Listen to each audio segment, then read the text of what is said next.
Hello and welcome to all my champions. सारे champions को very very good morning. Good morning Sangam, Ashish, Aradhya, सारे champions को very very good morning. एक बार audio video बता देना।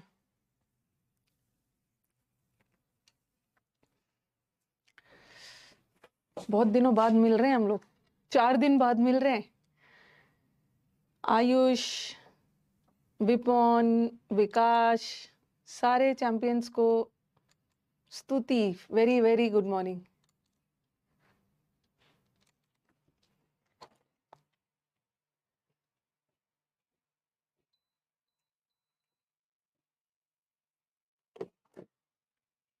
एक बार ऑडियो वीडियो बता दीजिएगा। ऑडियो सही है तो वीडियो भी सही होगा। और बता दीजिए कैसी रही होली सबकी, कैसे सेलिब्रेट किया, क्या किया, क्या किया होगा, रंगी खेला होगा। क्या क्वेश्चन पूछ रही हूँ।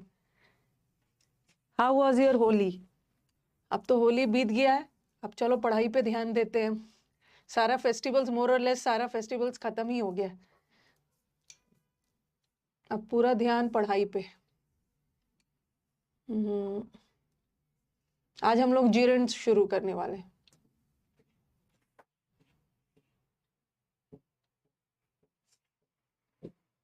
गुड मॉर्निंग, गुड मॉर्निंग सारे चैंपियंस को। एसएससी के तो एसएससी का कट ऑफ तो बहुत हाई चला गया है, ये तो पता ही है।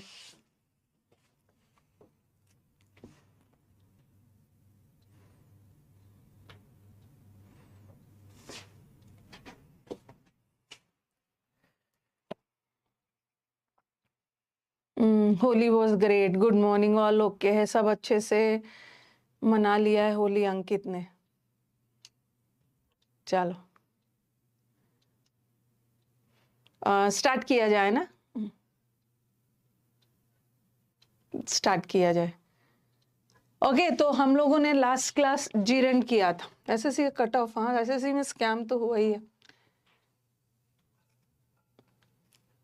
जीरन हम लोगों ने पढ़ा था कि जीरंड होता क्या है, ठीक है। जीरंड का यूज कब करते हैं, इन्फिनेटिव का यूज कब करते हैं, ये सब तो पढ़ लिया है ना लास्ट क्लास। जब मैं थर्सडे को आपका क्लास ले रही थी उस समय आपको बड़ा बताया था। डार्क हॉर्स नाउन है। हाँ बहुत ज्यादा कट ऑफ चला गया है इस बार, डिग्री से बहुत क्वेश्चन आया है। अच्छा, आपकी क्लास ऑफ रहता है तो मन नहीं लगता, कितना सारा चीज पढ़ने के लिए है। आप मेरी क्लास ऑफ थी तो आप तो कितना अच्छा से वोकैब को रिवाइज कर सकते थे, आपके पास टाइम था। अच्छा, मैंने वर्ब का आपको एक सेकंड शीट दिया था, उसको बना लिया है सबने? सेकंड शीट एक वर्ब का दिया था, बन गया है?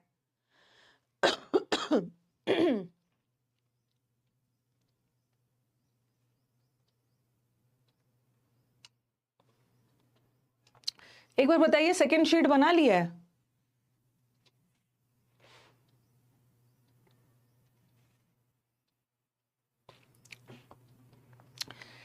वर्ब का अभी आपको एक शीट मिला था, ठीक है। फिर मैंने वर्ब का सेकंड वाला शीट दिया था जिसमें आंसर भी है, और किसी आंसर में दिक्कत होगी कि इसका आंसर ये है तो क्यों है, वीडियो सोल्यूशन देख लेना। वीडियो सोल्यूशन ऐसा नहीं होता है ना कि जब भी टीचर शीट देते हो तो शीट के सारे क्वेश्चंस बन ही जाते हैं। पहली बार में अगर आपका 50% भी बन गया बहुत ज्यादा है, और जिसका आंसर मतलब जिसमें कंफ्यूजन है उसमें वीडियो सोल्यूशन देख लीजिए।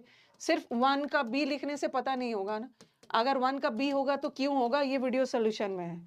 चलिए, कुछ कुछ क्वेश्चंस ना, पूरा क्वेश्चंस नहीं बनता है भाई, पहली बार में पूरा क्वेश्चंस कहाँ से बन जाएगा। जिस क्वेश्चन में आपको दिक्कत है उसका वीडियो सोल्यूशन देख लेना, उसके बाद भी कोई दिक्कत है तो क्लास में पूछ लीजिएगा। सब जगह स्पैम बोल रही हूँ, सब जगह स्कैम हुआ है, सब जगह एसएससी में भी हुआ है।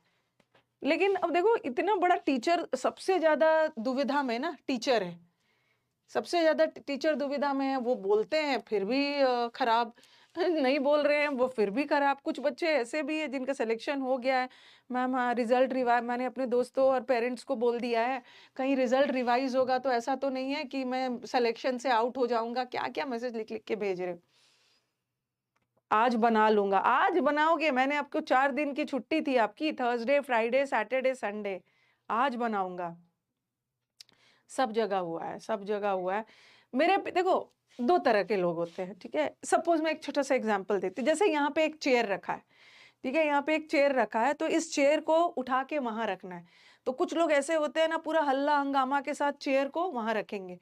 बोलेंगे, "अरे! मैंने तो वो चेयर को वहाँ रख दिया।" 5 उस चेयर को वहाँ से वहाँ तक रखने में ना 5 वीडियो बनाएँगे, रील्स बनाएँगे कि मैंने तो इतना बड़ा काम कर लिया। मेरी शुरू से ही जो मेरे साथ रहते हैं, मेरे फैमिली मेंबर्स, मेरी शुरू से ही हैबिट है ना हल्ला नहीं करने का। अगर मेरे को कुछ काम दिया गया है ना, तो उसको चुपचाप कर देना है, हल्ला नहीं करना है। बस करके दिखा देना है कि ये काम इतना भी मुश्किल नहीं था, आराम से किया जा सकता है, इसके लिए हल्ला नहीं करना। इसीलिए ना मैं बहुत ज़्यादा हल्ला नहीं करती हूँ।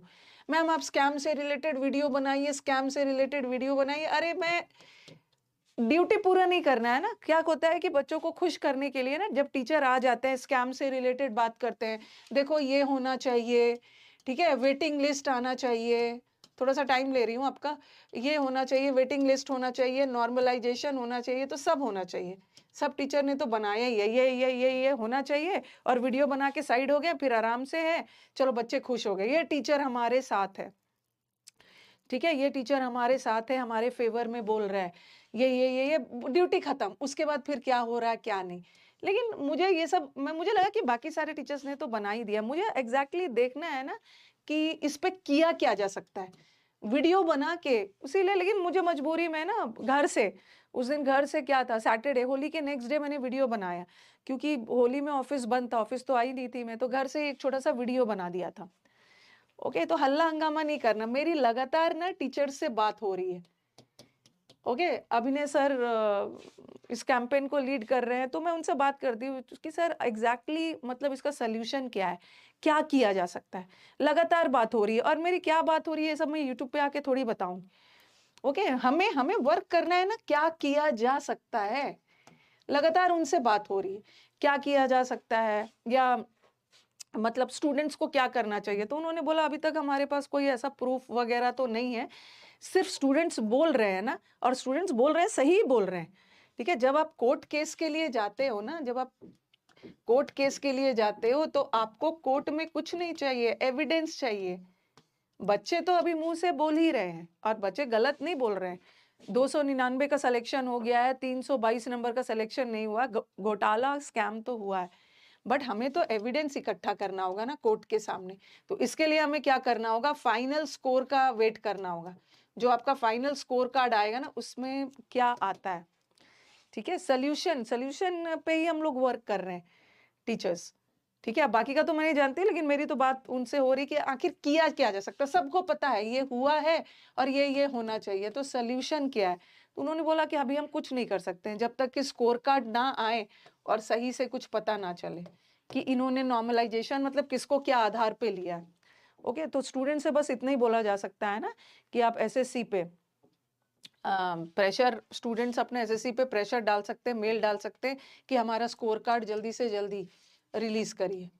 उसके बाद देखते हैं क्या है, ठीक है? क्योंकि ये सब कोर्ट वगैरह का जो केस ना इतना ईज़ी नहीं होता है। जितना देखने में है ना केस कर देंगे, यूट्यूब पे आके बता देना हम केस कर देंगे, हम ये कर देंगे, तूफान मचा देंगे, ये कर देंगे, ये सब होता नहीं है। कोर्ट का केस ना सब चीज़ ध्यान में रख के केस पे मूव किया जा सकता है एविडेंस के साथ।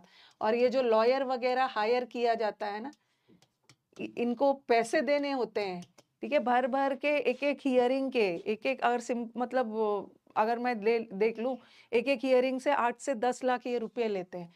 तो पिछले बार भी ना हम लोगों ने फाइनेंशियल सपोर्ट किया था लॉयर को पैसे देने के लिए जो प्री में, ठीक है? वैसे ये मुझे बोलना नहीं चाहिए। तो हमें क्या करना है ना, सॉल्यूशन पे जाना है। सॉल्यूशन के लिए लॉयर वगैरह हायर करना है, टीचर्स को मिल के पैसों से, क्योंकि इनको पैसे नहीं दोगे ना तो फिर एक दिन भी आपके लिए काम करने वाले नहीं। और इनको वादा भी नहीं करना है। पिछले बार ग्रुप एक बना था, उसमें मैसेजेस आते थे कि भाई जल्द से जल्द टीचर्स, और उस ग्रुप में ना जितने टीचर्स आपको दिखते हैं उतने थे भी नहीं। इस ग्रुप में 5-7 टीचर्स होंगे, 7-8 टीचर्स होंगे जिसमें से पैसों से हेल्प कम ही ने किया। तो ये एक दिन भी कल वो के हियरिंग में नहीं जाएँगे जब तक आज रात तक पैसे नहीं आ जाएँ। तो ये सब पे वर्क करना है, फाइनेंशियल सपोर्ट। यूट्यूब पे वीडियो बना के थोड़ी बच्चों का सिंपैथी ले लेना है। ठीक है? सॉल्यूशन पे वर्क करना है कि क्या किया जा सकता है और केस किया करना है कि नहीं करना है, क्योंकि केस करने के लिए ना आपके पास एडिक्वेट एविडेंस, पर्याप्त मतलब सब डेटा वगैरह इकट्ठा करना होता है। तो देखो अभी क्या है, पहले तो स्कोर कार्ड का वेट किया जा रहा है, मेरी बात हो रही है, अब मैं ये सब आके थोड़ी यूट्यूब पे बताऊंगी, लेकिन मुझे मजबूरी में, उनको लग रहा है ना मैम कुछ नहीं कर रही है, कर रही हूँ, मैं कर रही हूँ। किसको मतलब किसको नहीं बुरा लगेगा कि मेरे एक स्टूडेंट 322 लाया, उसका हो गया, उसका नहीं हुआ, और 299 वाले का हो गया। ओके, तो स्कैम है, स्कैम हुआ है, स्कैम, ये तो सबको पता है कि स्कैम हुआ है, लेकिन वो एविडेंस सामने आना चाहिए ना।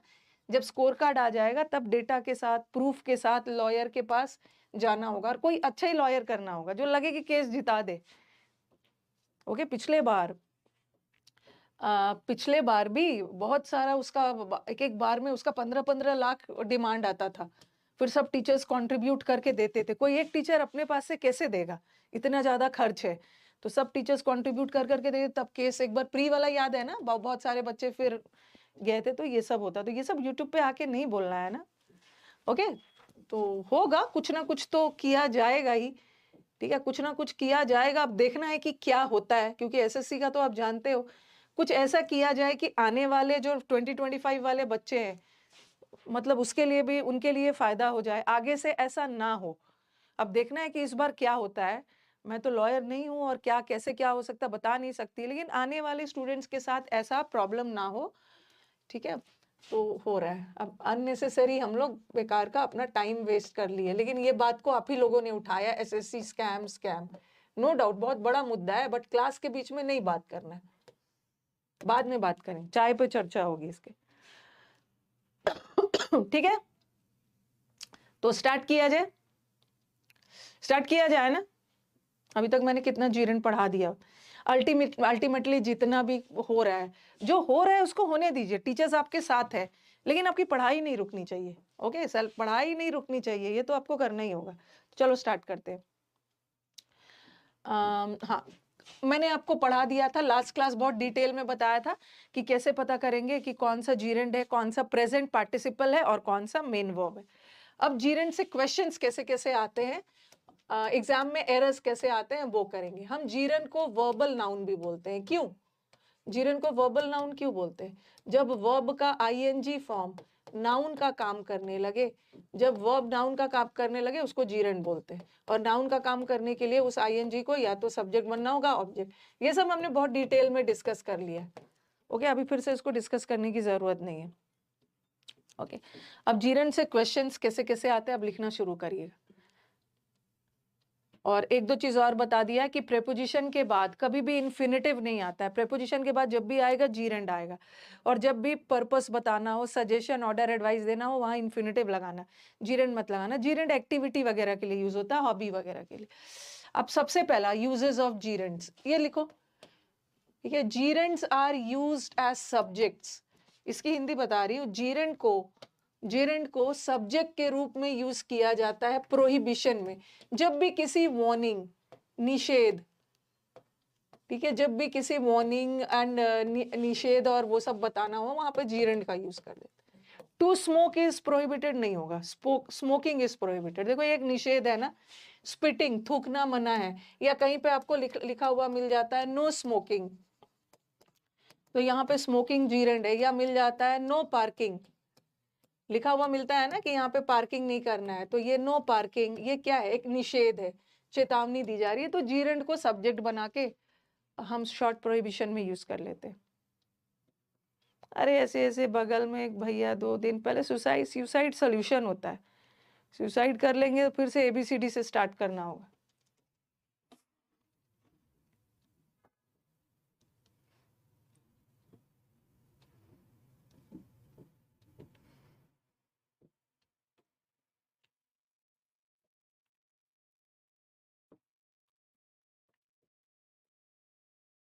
ये सब बातें नहीं करनी है।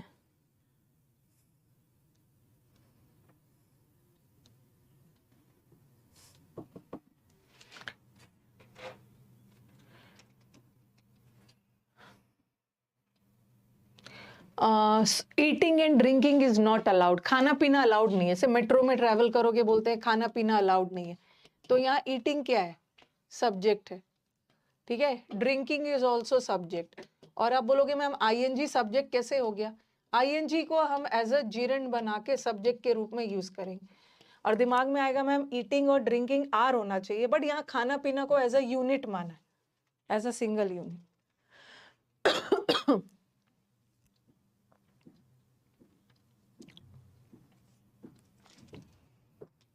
जो स्टूडेंट्स की पहली क्लास है, पुराने वाले वीडियोस को वॉच करिए, रिकॉर्डेड देखिए, क्योंकि अब वर्ब खत्म ही होगा। कोशिश है इस वीक में वर्ब खत्म कर दिया जाए।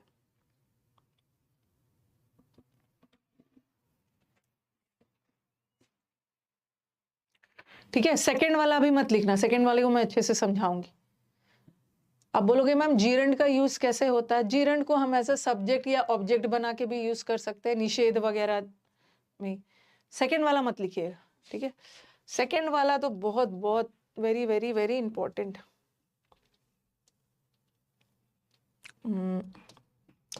सेकंड वाले को अच्छे से डिटेल में डिस्कस करूं। वैसे तो और भी बहुत सारे वर्ड्स है जो जीरेंड लेते हैं, जीरेंड मतलब नाउन, वर्ब का आईएनजी नाउन, बट सेकंड वाला एग्जाम का फेवरेट है। ये आपको बैंकिंग हो, एसएससी हो, सीडीएस हो, सब एग्जाम में मिले। इसको आप लिख लो, और जिसका बोलूंगी ना वेरी वेरी इंपॉर्टेंट, उसी को रॉन्ग कर दो। Very very important. सीपीओ का एक क्वेश्चन था जिसमें पैरेललिज्म से भी एरर आया था, अभी मैं आपको वो करवाती हूँ। पहले आप इसको लिखो। सेकेंड वाला अभी हम यूजेस ऑफ जीरेंड का कर रहे हैं, जीरेंड से कैसे कैसे एरर्स आते हैं। पहला वाला हो गया, अब सेकेंड वाला पहले लिखो फिर समझाऊंगी।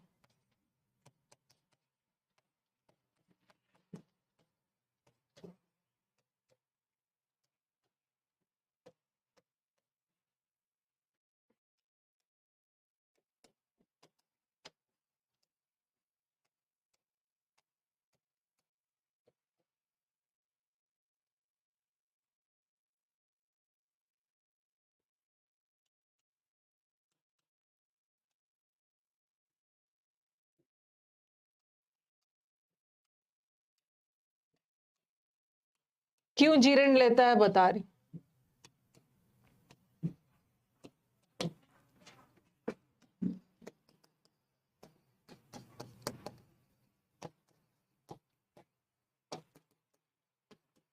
हिंदी भी बताऊंगी, पहले आप इसको लिखिए।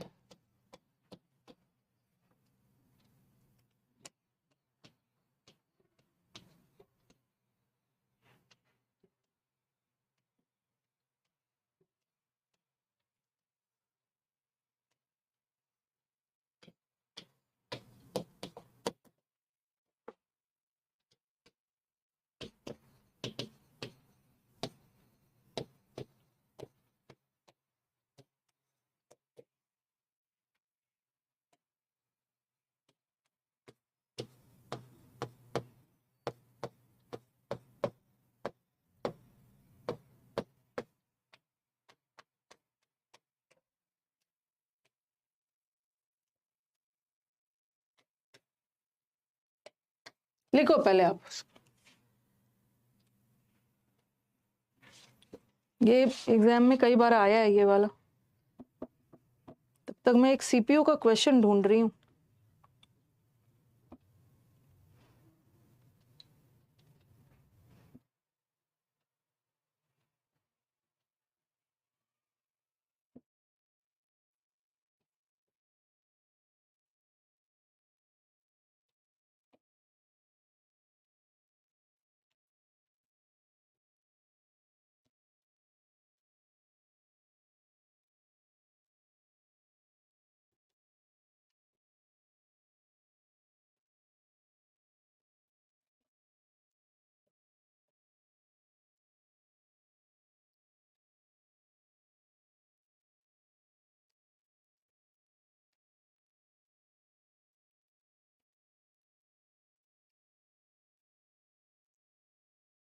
लिख के डन बोलिएगा।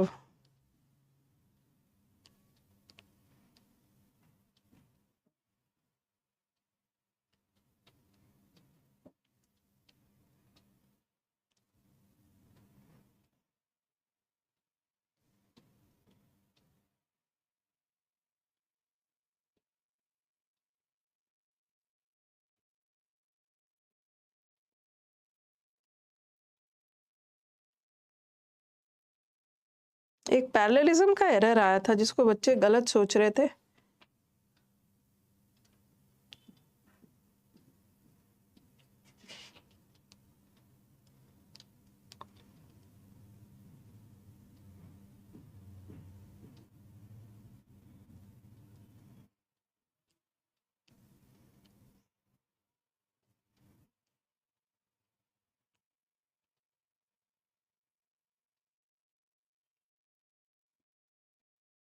ढूंढना होगा क्वेश्चन।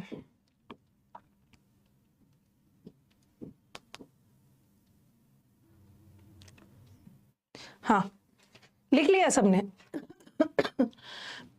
इसको लिख लिया ना? Okay. The phrases with a view to. Phrase, मैंने आपको फर्स्ट डे पढ़ाया था कि फ्रेज क्या होता है। Phrase is a group of words. Phrase के पास सब्जेक्ट वर्ब एग्रीमेंट नहीं होता है, ठीक है, सब्जेक्ट और वर्ब नहीं होता, इसलिए फ्रेज मीनिंगफुल सेंस नहीं देता है, जैसे इडियम और फ्रेजेस होता है। तो ये दो फ्रेज, आप बोलोगे मैम यही दोनों फ्रेज सिर्फ जीरण लेता है, नहीं, और भी फ्रेजेस है और भी वर्ड्स है जो अपने साथ जीरण लेता है। इसको मैंने अलग सा रूल बनवा के इसलिए लिखवा दिया ना, ताकि आप इसको याद रखो। ये एग्जाम का फेवरेट है, ठीक है, एग्जाम का फेवरेट है, इसीलिए इसको मैंने अलग सा रूल बनवा के लिखवा दिया, नहीं तो सबके बीच में लिख देती तो आप भूल जाते। एक फ्रेज है, देखो, विथ अ व्यू टू, ये फ्रेज है। फ्रेज 1 2 3 4 वर्ड से बना है, तो शब्दों के समूह को, phrase is a group of words, और यहाँ पे सब्जेक्ट वर्ब नहीं है, और हर फ्रेज का अपना मीनिंग होता है। विथ अ व्यू टू का मतलब होता है विद द पर्पस ऑफ, के उद्देश्य से, ठीक है। जैसे I come here with a view to teaching, मैं यहाँ पढ़ाने के उद्देश्य से आती हूँ। I come here with a view to teaching, I come here with the purpose of teaching, purpose के साथ ऑफ लगता है और विद अ व्यू के साथ टू लगता है, इसका मतलब होता है के उद्देश्य से। और एक होता है लुकिंग फॉरवर्ड टू, एक होता है लुक फॉरवर्ड। लुक फॉरवर्ड का मतलब सिंपली होता है सामने देखो, बट लुकिंग फॉरवर्ड भी एक फ्रेज है और ये भी अपने साथ जीरण लेता है, ठीक है, ये भी अपने साथ जीरण लेता है। अब दिमाग में आएगा कि मैम ये क्यों जीरण लेता है, ठीक है, ये जीरण क्यों लेता है। देखो, ये विथ अ व्यू टू एक फ्रेज है। अब ये बताओ कि कौन सा फ्रेज है, इसके साथ टू लगा है ना, ये टू लगा है, और ये कौन सा फ्रेज है, प्रेपोजिशनल फ्रेज है, प्रेपोजिशनल फ्रेज। अगेन इसके साथ भी टू लगा है, तो ये भी कौन सा फ्रेज है, ये प्रेपोजिशनल फ्रेज है। और प्रेपोजिशन के बाद, या प्रेपोजिशन हो या प्रेपोजिशनल फ्रेज हो, उसके बाद क्या आता है, प्रेपोजिशन के बाद एक नाउन आता है, और उस नाउन, हाँ नाउन आता है, क्योंकि प्रेपोजिशन के बाद एक ऑब्जेक्ट आता है, और ऑब्जेक्ट ही तो नाउन होता है, ठीक है, ऑब्जेक्ट ही तो नाउन होता है। और वर्ब को नाउन बनाने के लिए उसमें आईएनजी लगा दो, ओके, वर्ब में आईएनजी लगाओगे तभी तो वो नाउन बनेगा, जीरण लेगा। तो कोई पूछे कि ये विद अ व्यू टू क्या होता है, with a to view to का मतलब होता है के उद्देश्य से, विद द पर्पस ऑफ, और लुकिंग फॉरवर्ड टू का मतलब है आशा करना, एक्सपेक्ट करना, किसी सकारात्मक चीज, किसी पॉजिटिव चीज की आशा करना, ठीक है।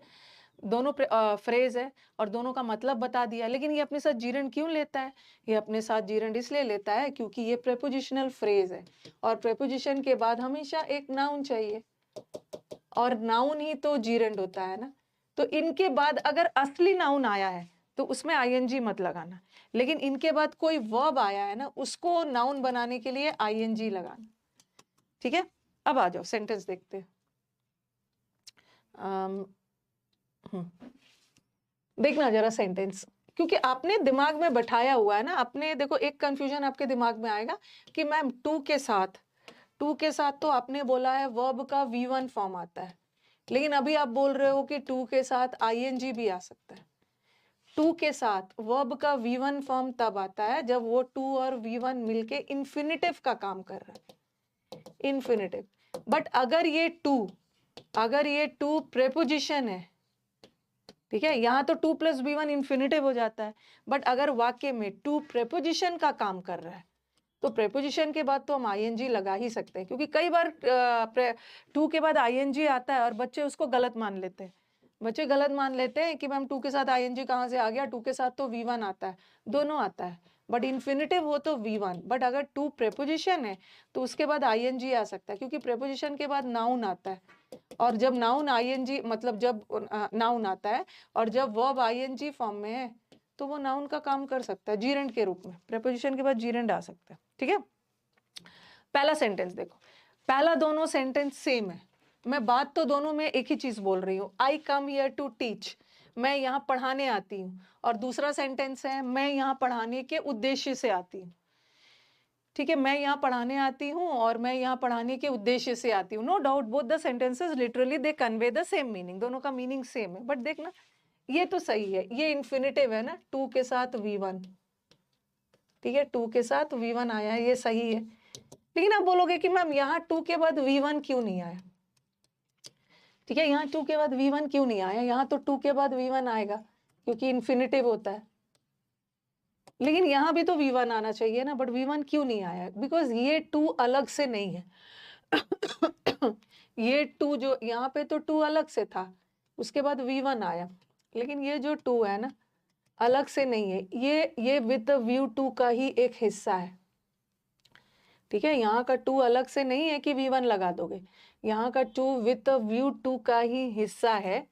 ओके, और विद व्यू टू पूरा, ये टू जो है पूरा मिला के है विद व्यू टू, और जो कि एक फ्रेज है, प्रेपोजिशनल फ्रेज, और प्रेपोजिशन के बाद नाउन आना चाहिए, और वर्ब को नाउन बनाने के लिए उसमें आईएनजी लगा देना, आईएनजी लगा देना। सेकंड वाले में टीचिंग हो, बात तो मैं दोनों जगह सेम बोल रही हूँ, दोनों का मतलब है उद्देश्य, मैं यहाँ पढ़ाने के उद्देश्य से आती हूँ।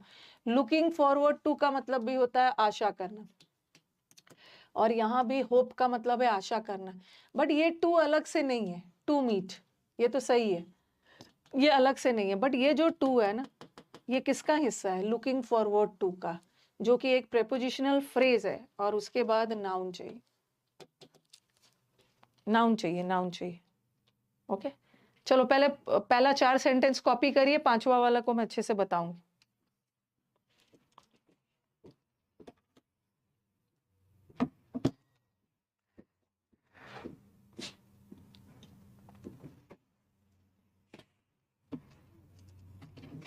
कॉपी 5वां वाला अभी कॉपी नहीं करिएगा, पहला 4 कॉपी करिए।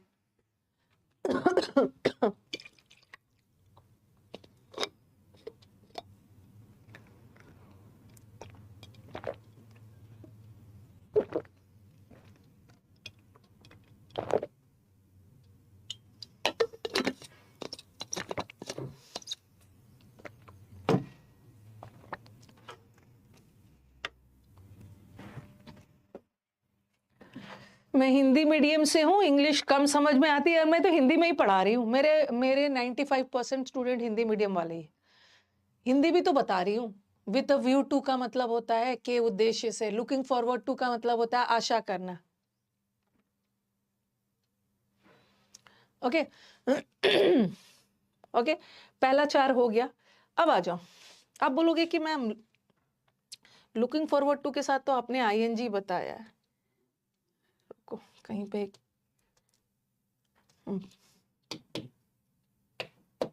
मैंने लिखा he is looking forward, he is looking forward to meet me या मीटिंग मी। यहाँ पे क्या है, वो मुझसे मिलने की आशा कर रहा है।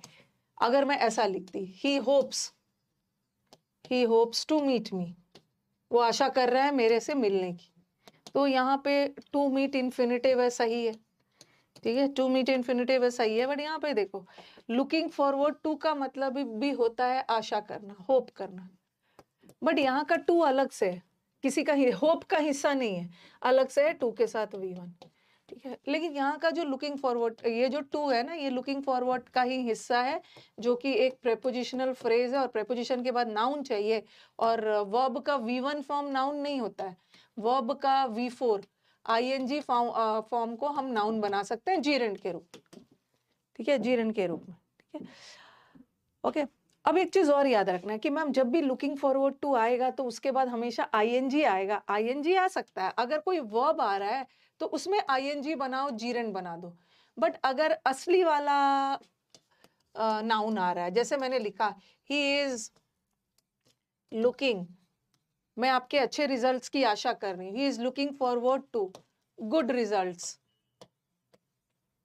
वो अपने रिजल्ट्स की वेट कर रहा है, अच्छे रिजल्ट्स की वेट कर रहा है। तो आप बोलोगे कि मैम आपने तो बोला है कि लुकिंग फॉरवर्ड टू एक प्रेपोजिशनल फ्रेज है, और प्रेपोजिशनल फ्रेज के बाद एक नाउन चाहिए, और वर्ब को नाउन बनाने के लिए आपने आईएनजी लगाया।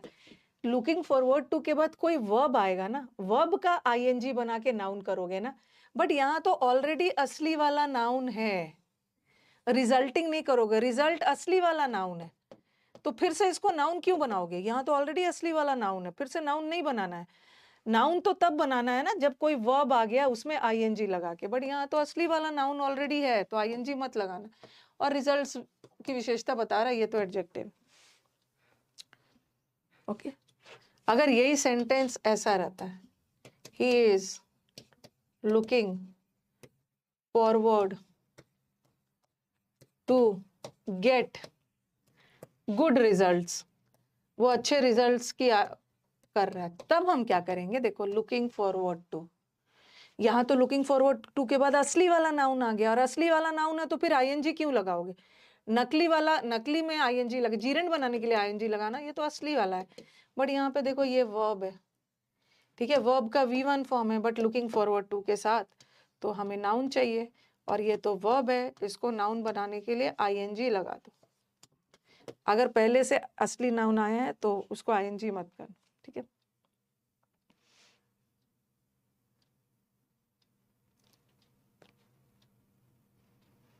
अगर पहले से नाउन लगा है तो उसको आईएनजी नहीं बनाना। हैविंग भी कर सकते हो, हैविंग गुड रिजल्ट्स। तो कंफ्यूज मत होना।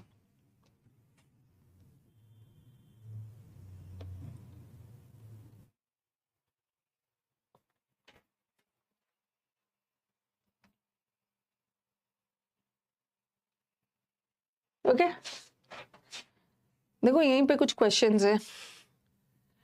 हाँ, I am looking forward to, तो ये तो ठीक है, चलो looking forward to prepositional phrase है, आईएनजी लगा देना। बट आई एम लुकिंग, मैं अच्छे रिजल्ट्स की आशा कर रही हूँ, तो आप बोलोगे मैम आपने तो बोला है कि लुकिंग फॉरवर्ड कुछ टू के साथ आईएनजी लगाना है। आईएनजी तो तब लगाना है ना जब वर्ब आ गया, वर्ब का आईएनजी करोगे। यहाँ तो पहले से नाउन है, इसका आईएनजी मत करना, सही है। We are looking forward to hear news about the missing fisherman, हम आशा कर रहे हैं कि हमें कोई सूचना मिले, जो फिशर, जो मछुआरा मिसिंग है ना, उसके बारे में कोई सूचना मिले। यहाँ पे एरर है, क्योंकि यहाँ पे आ गया लुकिंग फॉरवर्ड टू, और लुकिंग फॉरवर्ड टू के बाद कोई वर्ब आ रहा है तो उसको आईएनजी बनाओ, जीरन बनाओ। बट पहले से उसको हम आईएनजी बना के नाउन और जीरन बनाते हैं, बट यहाँ पे मत बना। ट्रैफिक एक्सीडेंट्स को अवॉइड करने के उद्देश्य से रोड्स वगैरह को ब्लॉक कर दिया गया। तो देखो, with a view to, looking forward to with a view to. अब तो विथ अ व्यू टू के साथ तो नाउन चाहिए, लेकिन अवॉइड तो वर्ब है, और वर्ब का V1 फॉर्म, और वर्ब का V1 फॉर्म कभी नाउन थोड़ी होता है। नाउन बनाने के लिए उसको जीरेंट करोगे ना, आईएनजी करोगे, with a view to avoiding.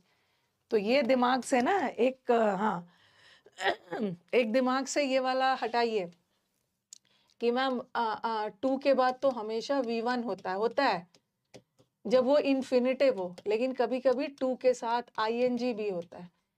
जब वो टू प्रेपोजिशन का काम कर रहा है ना, तो प्रेपोजिशन के बाद नाउन चाहिए, और वर्ब को जीरन बनाने के लिए, नाउन बनाने के लिए आईएनजी लगा देना।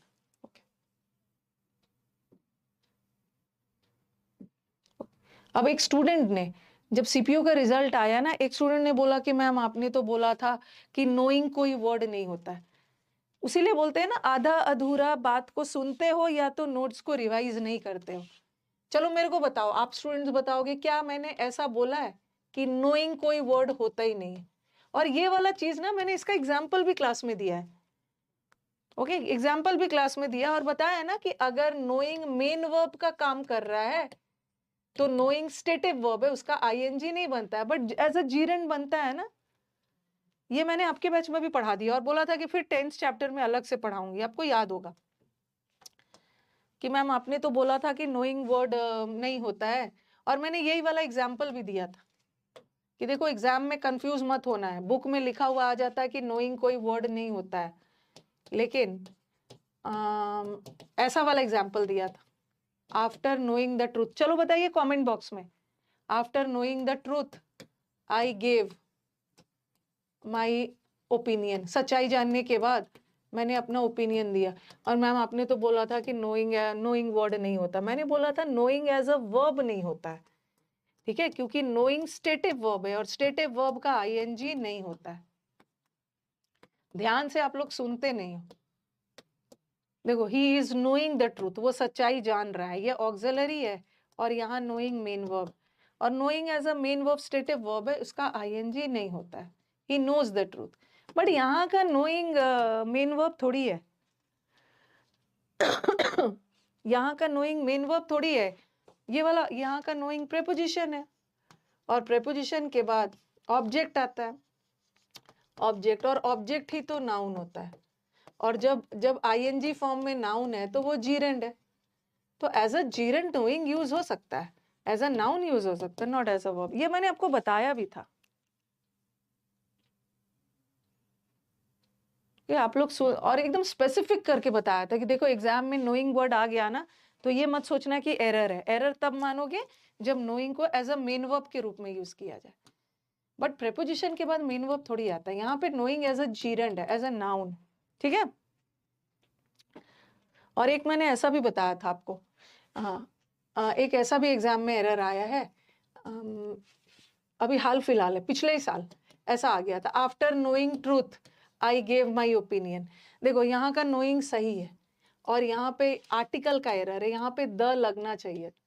ये किसी खास सच्चाई की बात कर रहे हैं ना, कोई खास मुद्दे की सच्चाई जानने के बाद मैंने अपना ओपिनियन दिया, तो पिछले साल के एग्जाम में ना आर्टिकल का एरर दे दिया था, द हटा दिया था, बट वहां पे द लगना चाहिए। ओके, तो ये सब भूलना नहीं है, मैं जो बता रही हूँ ना, ऐसा तब यूज होता है, तब ऐसा यूज नहीं होता है। जब मैं आपको वो पढ़ाऊंगी, 10th चैप्टर पढ़ाऊंगी, जैसे हियरिंग, हियर सुनने के सेंस में है, तो उसका आईएनजी नहीं होगा। मैंने लिखा आई एम हियरिंग द म्यूजिक, इसको मैं उसमें पढ़ाऊंगी 10th चैप्टर में। आई एम हियरिंग द म्यूजिक, सुनने में कोई क्रिया नहीं हो रही है, हियरिंग स्टेटिव वर्ब है, I hear the music, here होगा, आईएनजी नहीं होगा। लेकिन अभी मैंने वो वाला हुआ ना, लिखा ना, I am looking forward, I am looking forward to hearing about, अभी मैंने पिछला एग्जाम्पल दिया, अभी जिसने नहीं नोट किया है मैं फिर से स्लाइड लेके आऊंगी।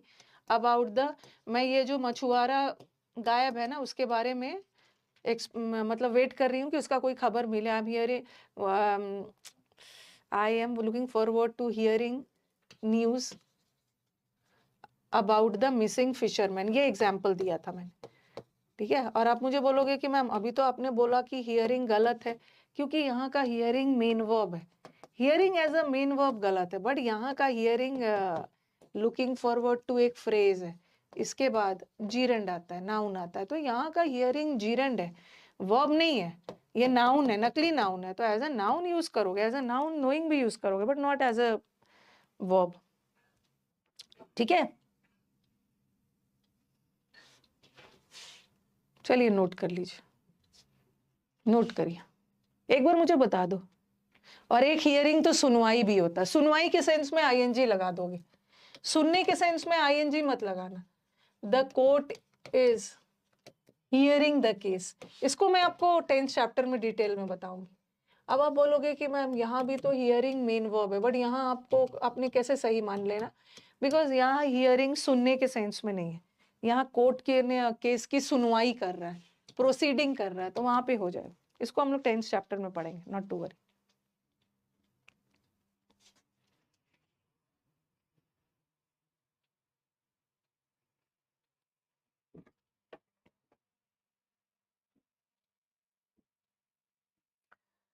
क्लियर है, ये आगे बढ़े।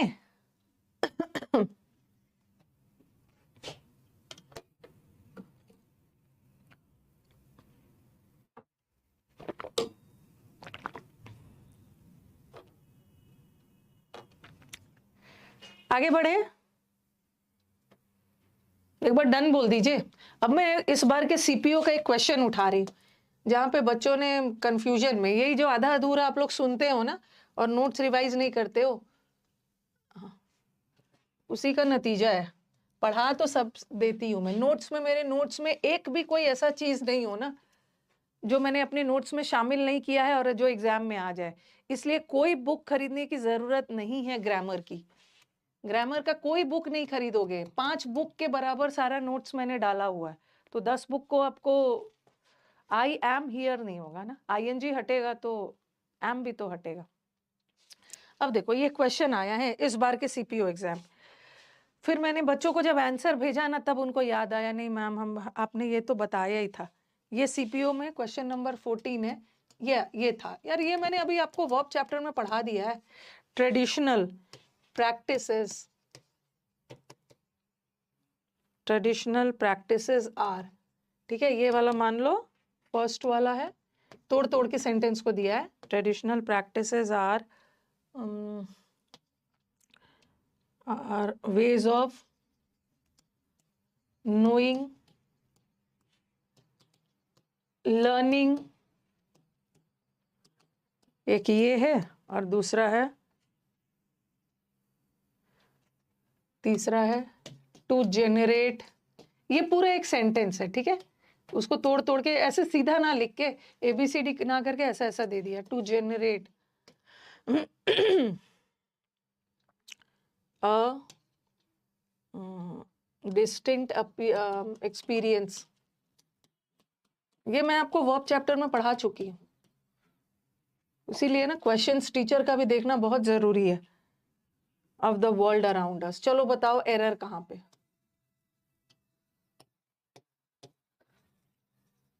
और चैलेंज के लिए इतने सारे क्वेश्चंस भेज देते हैं ना आप लोग।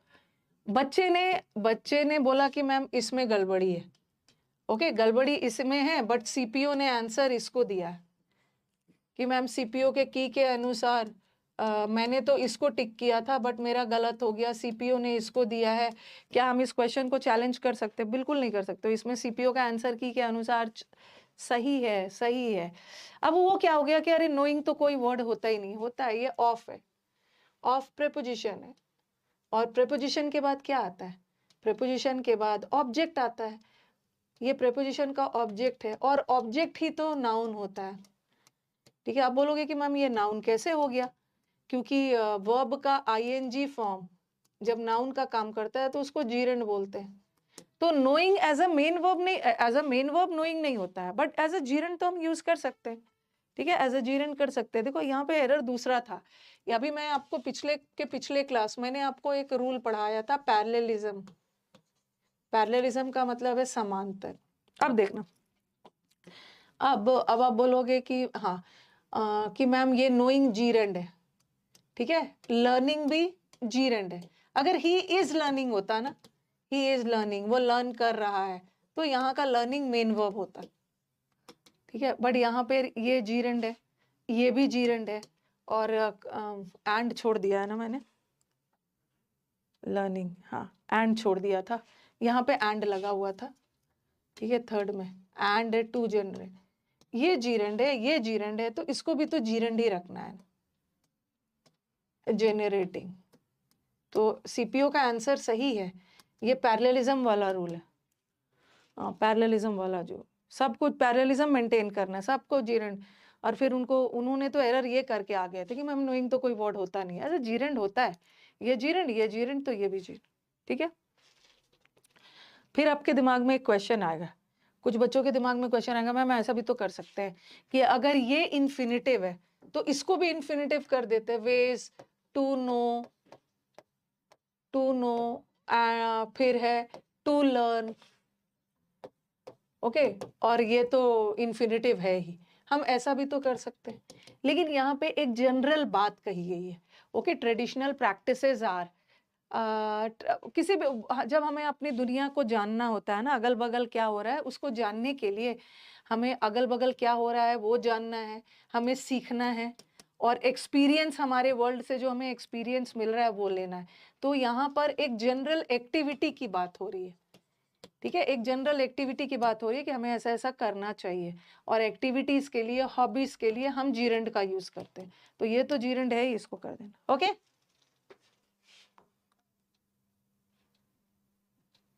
टू हटा देना। और वैसे भी याद रखना है ना, प्रेपोजिशन आ गया, जब भी वाक्य में प्रेपोजिशन आ गया तो प्रेपोजिशन के बाद हम इन्फिनेटिव यूज करते ही नहीं है, प्रेपोजिशन के बाद जीरेंड, जीरेंड, इसको भी जीरेंड। ठीक है, बताओ क्लियर है? अब कंफ्यूज मत होना, इसको डिटेल में मैंने बता दिया है। और मेरे को एक चीज और बताना था, जो ऐसा कभी क्वेश्चन आया नहीं, लेकिन अब लिखो आप, एक चीज और बताना था। काफी सारे टीचर्स ने इसको गलत बताया, बट मेरे अनुसार आंसर करेक्ट था, और उसका आंसर सीजीएल बदलेगा भी नहीं, मतलब सीपीयू। एक बार ना होली की छुट्टी हो गई थी ना, मैं सब देख नहीं पाई, ऑफिस बंद हो गया। एक और क्वेश्चन मेरे को करवाना था जो वर्ब से रिलेटेड था।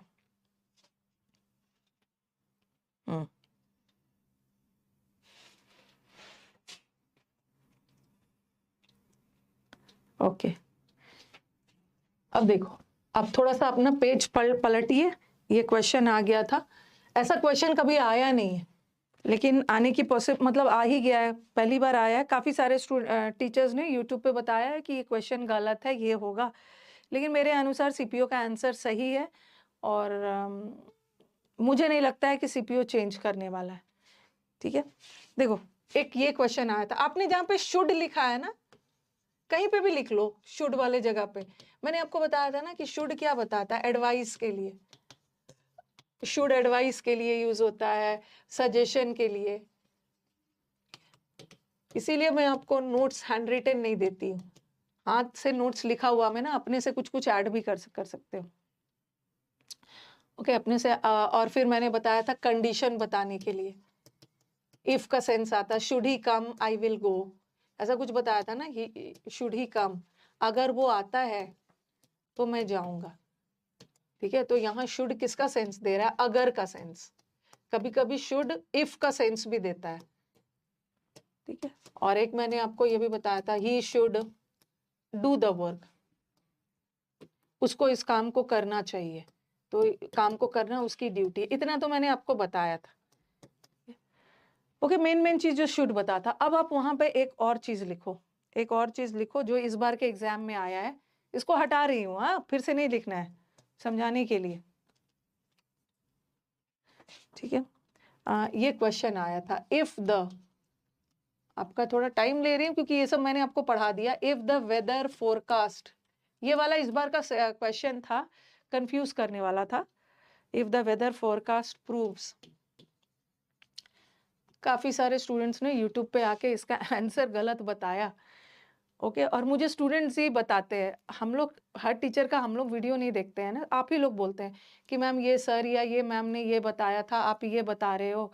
मैंने बोला मैं अपना आंसर चेंज नहीं करूंगी, ये करेक्ट होगा। उसके बाद बता रहे थे कि मैम जिन सर ने इसका आंसर गलत बताया था ना, फिर उन्होंने उस वीडियो में से उस पार्ट को डिलीट कर दिया।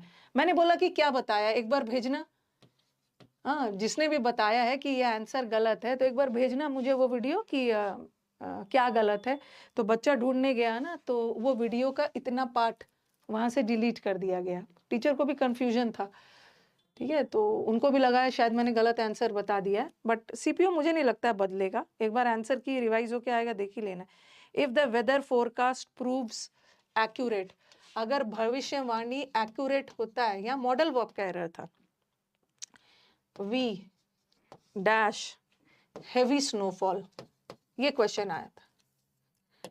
अगर वेदर की भविष्यवाणी है, फोरकास्ट मतलब भविष्यवाणी, जो भविष्यवाणी की जा रही है, अगर वो एक्यूरेट होता है तो इस एरिया में भारी बर्फबारी होने वाली है इन द रीजन, ये आया था। ठीक है, और कंफ्यूज करने वाला था, मैं समझ सकती हूँ यहाँ पे हमारे स्टूडेंट, लेकिन थोड़ा सा स्मार्ट स्टडी करते ना तो कर सकते थे। एक ऑप्शन में था मस्ट हैव, ठीक है, और एक ऑप्शन में था शुड हैव, ठीक है, थर्ड ऑप्शन में था नीड टू हैव,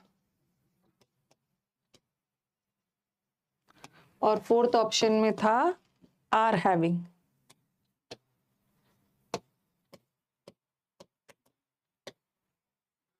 ओके, लिख लीजिएगा इसको शुड वाला।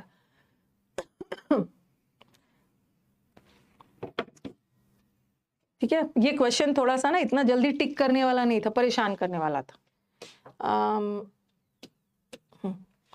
सीपीयू ने आंसर ये दिया है, लेकिन कई टीचर ने इसको बता दिया आंसर, और मेरे अनुसार, मैं तो कोई बहुत बड़ा ज्ञानी हूं नहीं, लेकिन मेरे अनुसार सीपीयू ने आंसर सही दिया है।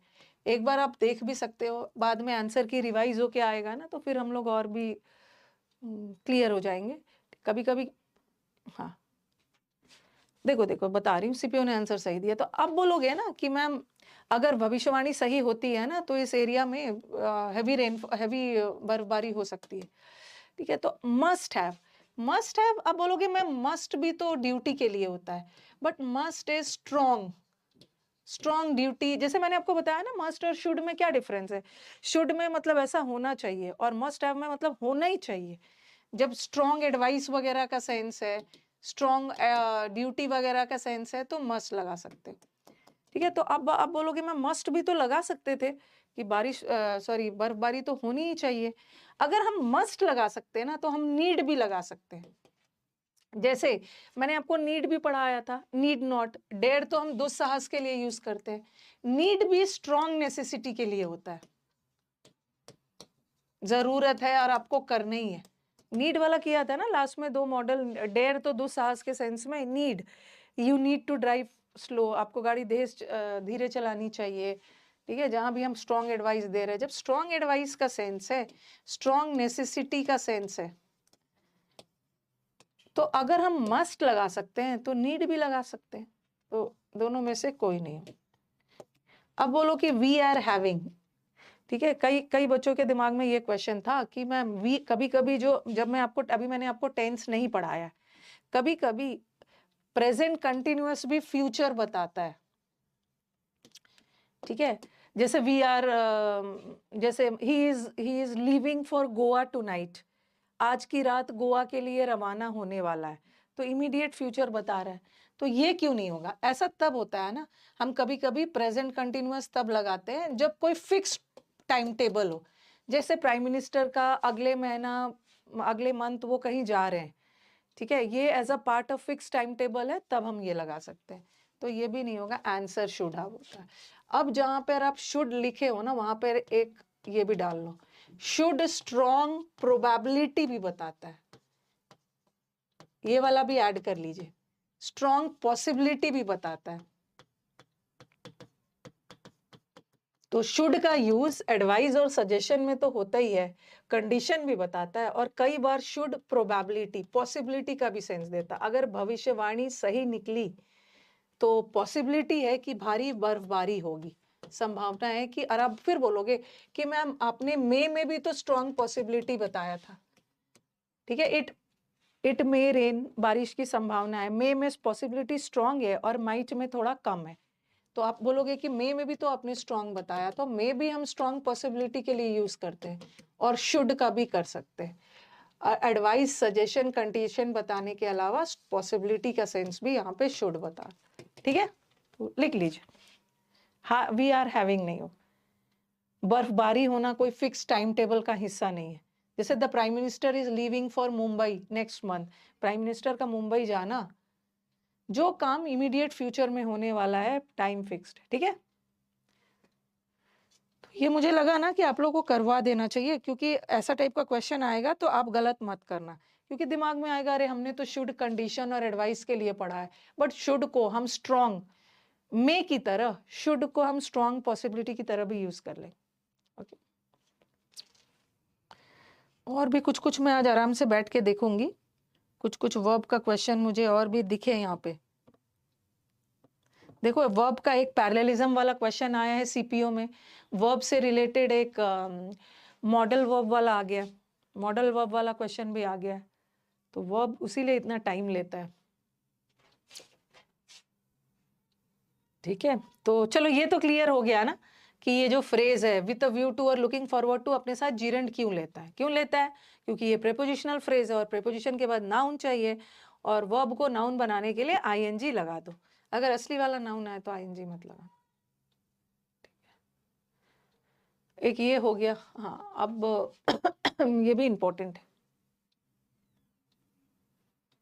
मॉडल वर्ब के साथ हैव आता है ना, must have, should have, could have, can have, सबके साथ वी वन आता है।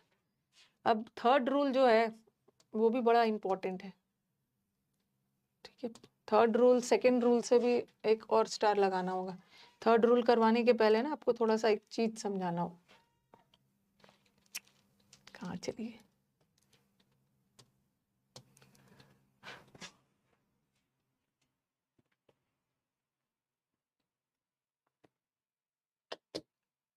मॉडल वर्ब के साथ हमेशा हैव आता है। अब आ जाओ, थर्ड वाला जो रूल है, आपने उसमें 3 वेरी डाला है ना, विद व्यू टू और लुकिंग फॉरवर्ड टू के साथ 3 वेरी डाला है, वेरी वेरी इंपॉर्टेंट। इसमें 4 डालने हैं ये भी इंपॉर्टेंट, बहुत इंपॉर्टेंट। पहले आप लिखो, उसके बाद मैं समझाती हूँ।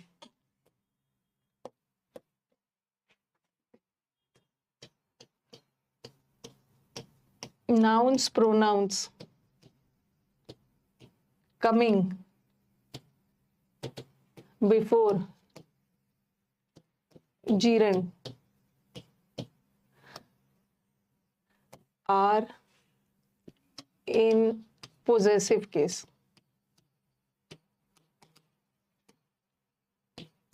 अब दिमाग में आएगा मैम ये सब क्या लिख रहे हो, पोजेसिव वगैरह क्या है, सब समझाऊंगी।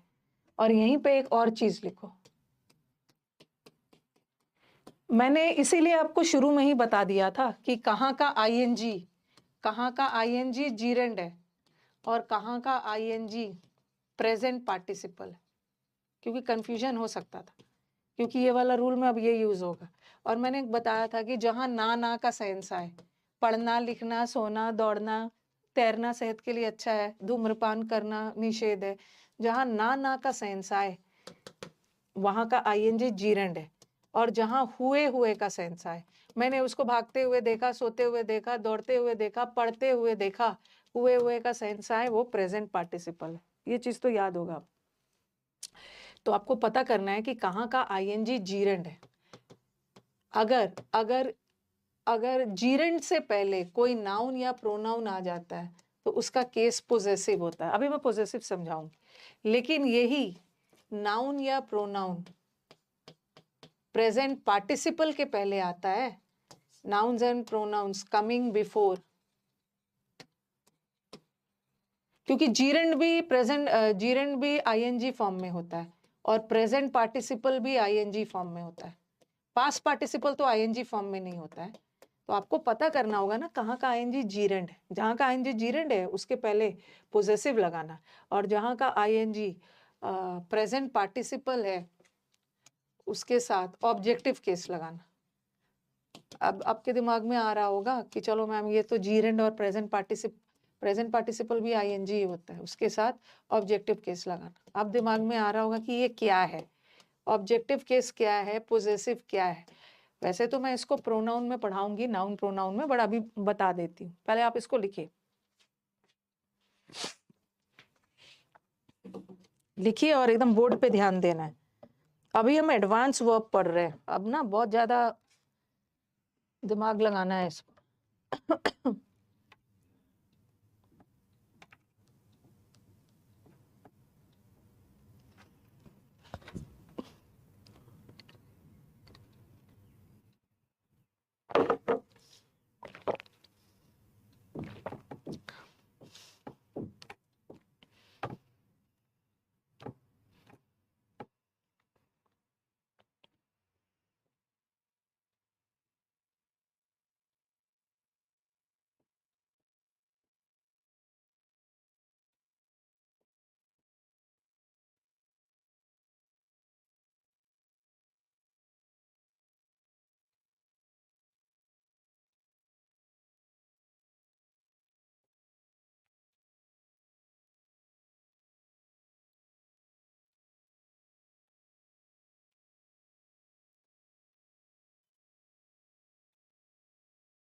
लिख लिए हैं?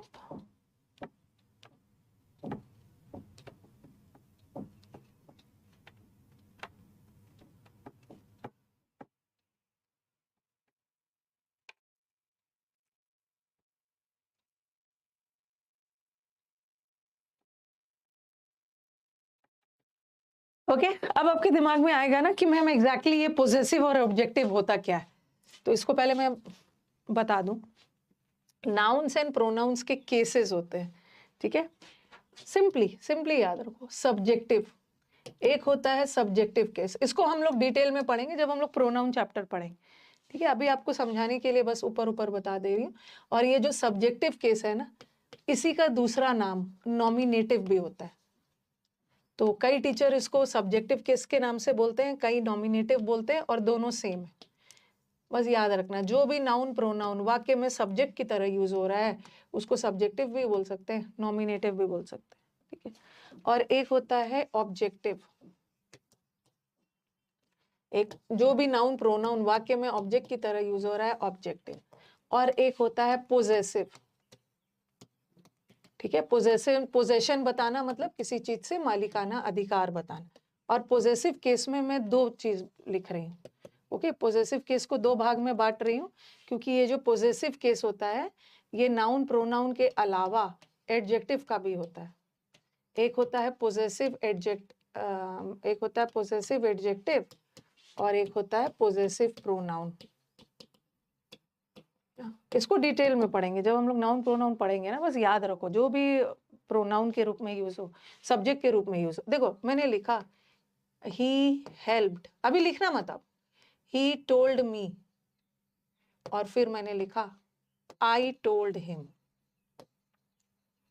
अभी लिखना नहीं, ओके। बस एक समझाना है, अभी मैं लिखूंगी। अब देखो यहाँ का ही जो है ये सब्जेक्ट, ठीक है। ही सब्जेक्ट है, ही ने किससे कहा, मी से, तो मी ऑब्जेक्ट, सब्जेक्ट ने ऑब्जेक्ट से कर्ता ने कोई क्रिया किया, प्रभाव जाके कर्म टोल पे पड़ा, ठीक है, मी पे पड़ा। और यहाँ पे देखो आई सब्जेक्ट है और ये वर्ब है और ये ऑब्जेक्ट। तो यहाँ का जो ही है प्रोनाउन, ठीक है, ही प्रोनाउन है, और यहाँ का जो ही है ना सब्जेक्ट के रूप में यूज हो रहा है। तो ही कौन सा केस हो गया, सब्जेक्टिव। और ही का ही, और यहाँ पे आई भी सब्जेक्ट की तरह यूज हो रहा है, तो आई भी सब्जेक्ट, ठीक है। जो भी प्रोनाउन सब्जेक्ट की तरह यूज हो वो सब्जेक्टिव केस है। और यहाँ देखो आई का मतलब होता है मैं, और मी मतलब मुझे, ही मतलब वह, और ये उसे। तो आई सब्जेक्ट है और आई का ही ऑब्जेक्ट बनता है मी, ठीक है, मैं और मुझे। उसी तरह ही सब्जेक्ट है सब्जेक्ट की तरह, और उसी का बनता है हिम, वह उसे। तो ही जो है वाक्य में हमेशा सब्जेक्ट की तरह यूज होता है, तो ही सब्जेक्टिव है। आई सब्जेक्ट की तरह यूज होता है, आई सब्जेक्ट है, और ही का ही ऑब्जेक्ट हिम बनता है, और आई का मी बनता है, मी, ठीक है। और रुको एक और, अब मैंने लिखा आई टोल्ड यू, मैंने आपको कहा, फिर आपने मुझे कहा, यू टोल्ड मी। तो यू का सब्जेक्टिव और ऑब्जेक्टिव सेम होता है, देख रहे हो। यहाँ का यू ऑब्जेक्ट है, सब्जेक्ट तो आई है, लेकिन यहाँ का यू सब्जेक्ट है और ये ऑब्जेक्ट। तो यू का सब्जेक्ट और ऑब्जेक्ट सेम हो। तुम और तुम्हें, तो यू का सेम, यू का यू ही बनता। उसी तरह शी का, she told, I told her बन जाता है, ठीक है। दे का देम बन जाता है, वे और उन्हें, ठीक है। दे का देम बन जाता है, इसको डिटेल में पढ़ेंगे।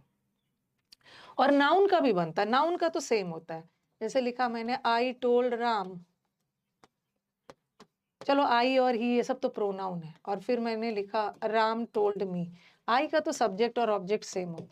लेकिन यहाँ देखो, यहाँ भी राम है, यहाँ भी राम है, बट यहाँ राम ऑब्जेक्ट है और यहाँ राम सब्जेक्ट। तो नाउन का सब्जेक्ट ऑब्जेक्ट सेम ही होता है, बस आपको सेंटेंस देख के डिसाइड करना है, ठीक है, कि कहाँ सब्जेक्ट है कहाँ ऑब्जेक्ट है। प्रोनाउन का तो थोड़ा बहुत अलग है ना, ही सब्जेक्ट है और हिम ऑब्जेक्ट, ठीक है। अब ये हो गया ठीक है, दे, वे उन्हें, वह उसे, तुम तुम्हें, मैं मुझे। ये सब ऑब्जेक्ट हो गया। अब पोजेसिव दो बनता है, इसको डिटेल में पढ़ेंगे, अभी बस बता देती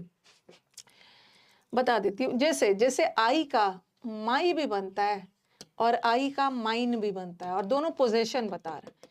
उसी तरह यू का योर भी बनता है, यू का योर्स भी बनता है, दे का देर भी बनता है और देर्स भी बनता है। उसी तरह हर का शी का हर भी बनता है, हर्स भी बनता है। तो और दोनों पोजेसिव है, दोनों पोजेसिव है। तो आप बोलोगे कि मैम दोनों तो पोजेसिव है, बट दोनों में डिफरेंस क्या है?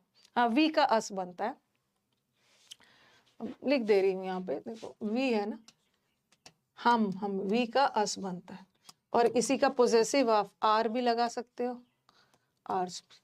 अब आप बोलोगे मैम दोनों तो पोजेशन बता रहा है, मालिकाना अधिकार बता रहा है, दोनों में क्या डिफरेंस है? अगर मैंने ऐसा लिखा ना, this is my full stop, और लिख दिया दिस इज योर, ये सेंटेंस कुछ अटपटा लग रहा है ना। दिस इज माई, ये मेरा, ये तुम्हारा, तो कुछ अटपटा लग रहा है। मतलब बताओ कि क्या क्या मेरा, क्या तुम्हारा। तो ये सब के बाद एक नाउन की जरूरत है। This is my book, this is your teacher, this is your class, this is our country. तो ये सब बिना नाउन के अधूरा है, ये सब के बाद एक नाउन चाहिए। ठीक है, ये सब के बाद ना हमेशा एक नाउन चाहिए, और जिसको नाउन चाहिए वो प्रोनाउन तो हो नहीं सकता है, क्योंकि नाउन और प्रोनाउन तो एक साथ आता नहीं है, नाउन के बदले ही प्रोनाउन आता है। ठीक है, तो अगर जिसको नाउन की जरूरत हो रही है, प्रोनाउन को नाउन की जरूरत थोड़ी है, प्रोनाउन तो नाउन के बदले यूज होता है, बट ये सबको नाउन की जरूरत हो रही है, इसका मतलब है कि ये एडजेक्टिव, ठीक है, ये पोजेसिव एडजेक्टिव है, क्योंकि इसके बाद एक नाउन चाहिए। But this book is mine, this book is yours, this country is theirs, ये सबको नाउन की जरूरत नहीं हो रही, तो ये नाउन लिख दिया था, इसको सुधार लेना, पोजेसिव प्रोनाउन बोल भी नहीं रहे हो आप लोग। ठीक है, ये सब प्रोनाउन है, क्योंकि इसको नाउन की जरूरत नहीं है। ये वाला सुधार लेना, मैंने गलती से लिख दिया था यहाँ पे प्रोनाउन लिखना। ठीक है, एक पोजेसिव एडजेक्टिव होता है और एक पोजेसिव प्रोनाउन होता है, तो ये सबको नाउन की जरूरत नहीं है। तो ये प्रोनाउन है, प्रोनाउन तो नाउन के बदले आता है, उसको नाउन की जरूरत नहीं पड़ती, बट इसको नाउन की जरूरत बढ़ रही है, तो ये प्रोनाउन नहीं है ना, पोजेसिव एडजेक्टिव, ये इसको सुधार लीजिए। ठीक है, हाँ, जहाँ एडजेक्टिव आएगा उसके बाद तो नाउन लगेगा ही।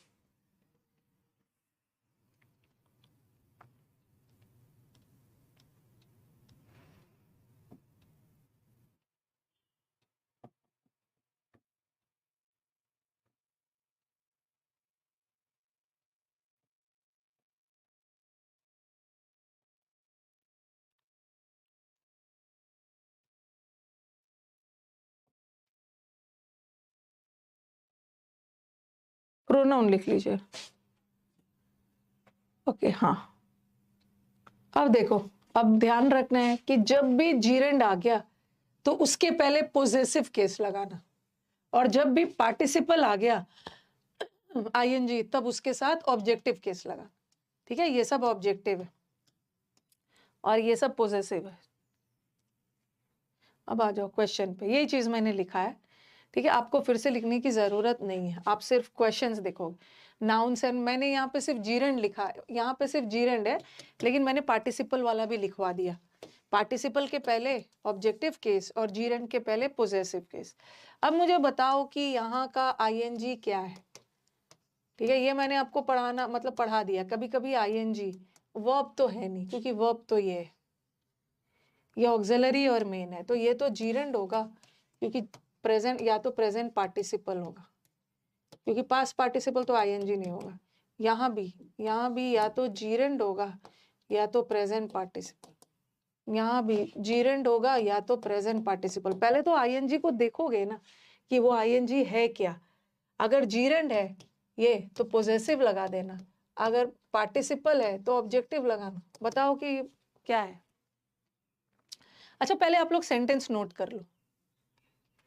ठीक है, आप लोग पहले सेंटेंस नोट कर लीजिए, चारों सेंटेंस को नोट करिए, उसके बाद बोर्ड पे ध्यान दीजिए।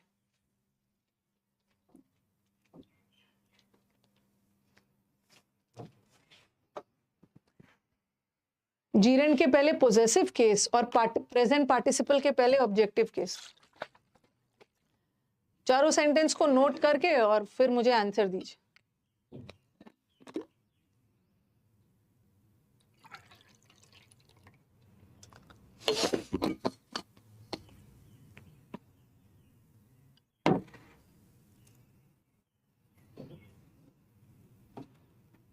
अरे नोट नहीं किया है तो लिख लीजिए ना। नाउन या प्रोनाउन जो जीरेंड के पहले आए पोजेसिव, ऊपर वाला तो लिखा है, फिर लिखिए noun and pronoun coming before present participle, वो ऑब्जेक्टिव केस।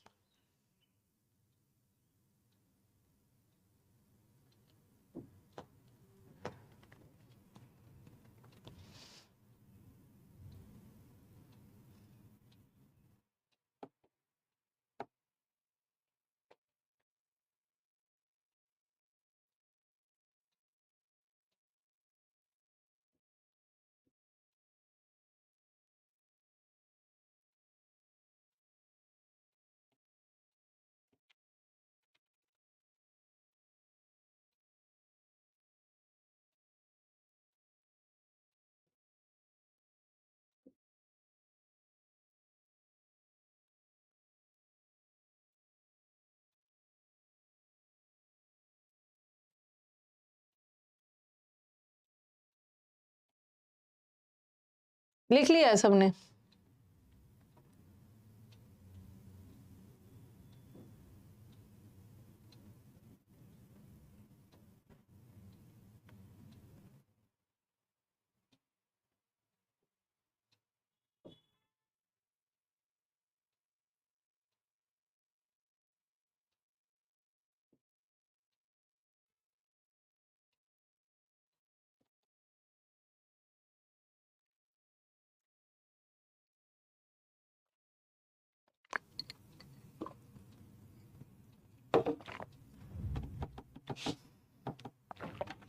चलो बताओ पहला वाला क्या है? आई डोंट माइंड, मुझे उसके देर बाहर रह, इसकी हिंदी है मुझे उसके देर बाहर रहने से कोई एतराज नहीं है। तो चलो बताओ कि क्या है? यहाँ प्रेजेंट पार्टिसिपल है, जीरेंड है, क्या है? ये स्टेइंग। आई, सबसे पहले इसको दो तीन तरीके से देखो, दो तीन तरीके से देखिए। आई डोंट माइंड, उसका देर बाहर रहना, ओके, मुझे परेशान नहीं करता है। मुझे उसके देर बाहर रहने या रहना कोई प्रॉब्लम क्रिएट नहीं कर रहा है। इसका मतलब है कि ये जीरेंड ना का सेंस आ रहा है, ठीक है। उसका देर बाहर रहना मुझे परेशान नहीं कर रहा है, या उसके देर बाहर रहने से मुझे कोई परेशानी नहीं है। ना का सेंस आ रहा है, इसका मतलब है ये जीरेंड है। और चलो इसको कॉन्सेप्चुअली भी करते हैं। आई डोंट माइंड, मेरे को क्या चीज से परेशानी नहीं है, ओके, मेरे को क्या चीज से परेशानी नहीं है। क्या का जवाब आ रहा है वॉट, और वॉट का क्या चीज से परेशानी नहीं है, उसका देर बाहर रहने से। आई डोंट माइंड हिम नहीं है, उसको हिम से परेशानी नहीं हो रही, हिम से कोई एतराज नहीं हो रहा, हिम के बाहर रहने से। तो वॉट का जवाब आ रहा है, और वॉट का जवाब भी नाउन ही देता है, और नाउन ही जीरेंड है, ठीक है, नाउन ही जीरेंड है, ओके। और जीरेंड के पहले ये तो ऑब्जेक्टिव हो गया और ये पोजेसिव हो गया, क्योंकि पोजेशन जो है ना हमेशा नाउन का बताया जाता है। मालिकाना अधिकार नाउन या प्रोनाउन का होता है, तो ये वाला नाउन है और नाउन का ही पोजेसिव केस बनता है, नाउन का हिज। ओके, मुझे क्या से परेशानी नहीं है, उसके देर बाहर रहने से, या ना का सेंस आ रहा है, उसका देर बाहर रहना या रहने से। अब देखो, माई फादर अप्रिशिएट्स, मेरे फादर मेरी प्रशंसा नहीं कर रहे हैं, ठीक है। अगर ऐसा रहता ना यहाँ तक, माई फादर अप्रिशिएट्स मी, मेरी फादर मेरी प्रशंसा करते हैं, लेकिन मेरे फादर मेरी प्रशंसा नहीं करते हैं, मेरे कड़ी मेहनत की प्रशंसा करते हैं। योर फादर अप्रिशिएट्स वॉट का जवाब आ रहा है दूसरा, मेरे फादर को मेरा कड़ी मेहनत करना पसंद है, मेरे कड़ी मेहनत करने से उनको अच्छा लग रहा है। ना का सेंस आ रहा है, ना या ने का सेंस आए, इसका मतलब है कि ये जीरेंड है, और जीरेंड के पहले पोजेसिव होगा। ये तो ऑब्जेक्टिव है, ये भी ऑब्जेक्टिव था। नेक्स्ट, ड्यू टू मी, ये तो बड़ा इजी है। ये ड्यू टू क्या है? ड्यू टू लगा, ये एक प्रेपोजिशनल फ्रेज है।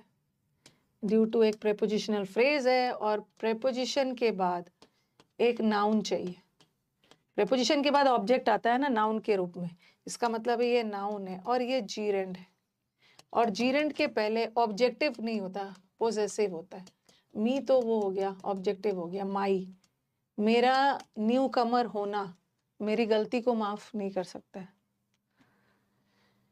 अब आ जाओ, I don't mind Rohan staying. अब सब जगह तो मैंने वो सब लगाया था, प्रोनाउन नाउन के रूप में यूज किया था। मेरे को रोहन के देर बाहर अपने दोस्तों के साथ देर बाहर रहने से ऐतराज नहीं। ठीक है, स्टेइंग यहाँ पे अगेन जीरेंड है और जीरेंड के पहले पोजेसिव चाहिए। तो पोजेसिव तो आप बना रहे हो, ही का हिज लगा दिया, आई का माई लगा दिया। ठीक है, ये सब लगा के बना रहे हो। तो यहाँ तो नाउन है, नाउन का पोजेसिव कैसे बनता है? नाउन का पोजेसिव बनाने के लिए हम अपोस्ट्रोफी एस लगा देते। तो यहाँ तो चलो आपने मी ऑब्जेक्टिव था तो माई बना दिया। ठीक है, यहाँ भी माई बना दिया, हिम हिज बना दिया। बट रोहन तो नाउन है, तो नाउन का पोजेसिव बनाने के लिए बस अपोस्ट्रोफी लगा देना। रोहन्स, रोहन का देर बाहर रहने से मुझे कोई एतराज नहीं। अभी तो मैं सारा वो वाला दिया, पोजेसिव वाला। अब कुछ ऑब्जेक्टिव वाला भी करते हैं।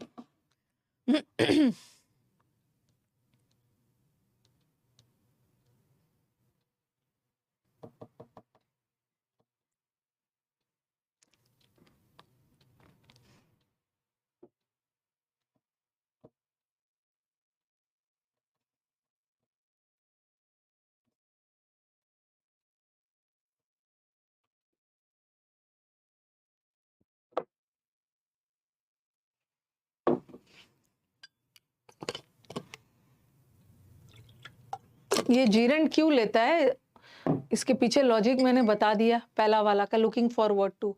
और ये पोजेसिव क्यों लेता है, पोजेशन नाउन का बताया जाता है और जीरेंड भी नाउन। चलो इतना हो गया। ओके, और भी यहाँ पे एग्जाम्पल नहीं है, मैं अपना अलग से एग्जाम्पल दे रही हूँ।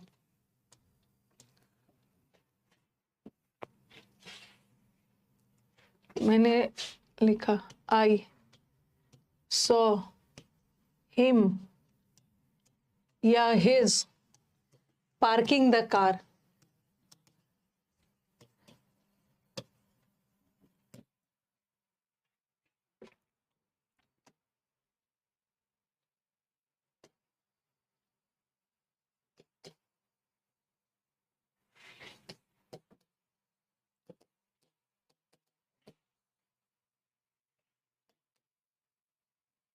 मैंने उन लोगों को पूरी रात गाते हुए सुना।